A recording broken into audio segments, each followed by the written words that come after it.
होती वित्त विभागाने काय म्हणले याची माहिती आलेली आहे. ज्यावेळेला मी सरकारची बाजू ऐकायची म्हणतो त्यावेळेला हे ऐकायला लागेल ना. कारण शेवटी पैसे एवढा मोठा प्रोजेक्ट आणि फायनान्शियल उभारणी याच्या संबंधीची सरकार असेल तर त्याच्यात किती येतील हे आज सांगता येणार नाही. हिंदी सक्तीवरनं महाराष्ट्र राज्यामध्ये वाद निर्माण झालेला आहे. आपण पाहतो की मनसे असेल, शिवसेना असेल, मोर्चा काढण्याच्या परिस्थितीत आहेत आणि त्याचबरोबर विरोधक देखील आक्रमक झालेले आहेत. कशा प्रकारे तुम्ही हा मुद्दा बघता?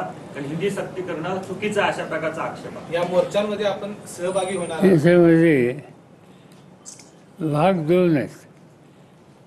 पहिली ते चौथी प्राथमिक तिथं हिंदीची सक्ती तिथं करणं योग्य नाही. पण पाचवीपासून वर हिंदी ही येणं त्या विद्यार्थ्याच्या हिताच्या दृष्टीने आहे. आज देशामध्ये जवळपास 55% लोक हिंदी बोलतात. दुसरी भाषा अशी नाही आहे की जिथं 55% लोक बोलतात. मराठी असेल, कानडी असेल, मल्याळम असेल, बेंगॉली असेल, ह्या ठराविक एक लोकसंख्या याचा आधार घेते. आणि म्हणून हिंदीला दुर्लक्षित करून चालणार नाही. साधारणतः महाराष्ट्रामध्ये लोक हिंदीच्या विरोधी नाही आहेत. पण पहिली ते चौथी हा जो वयोगट आहे त्याच्या डोक्यावर एकदम नवीन भाषा आत्ताच जाणणं हे योग्य नाही.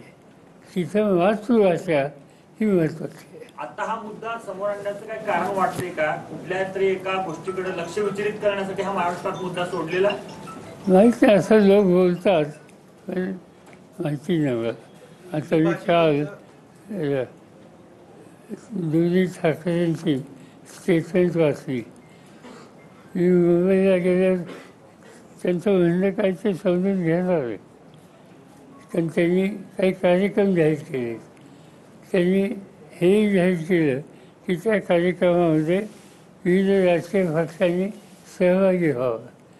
जर सहभागी व्हायचं असेल तर नक्की त्यांचं धोरण काय हे समजून घ्यावं लागेल. मुंबई आणि उपनगरांमध्ये हिंदी भाषिक मोठ्या प्रमाणात आहे आणि त्यांच्या मतांसाठी हे हिंदी सक्तीचं पुढं केलेलं आहे भाजप सरकारने, असं ठाकरे बंधूंकडून दावा केला जातो.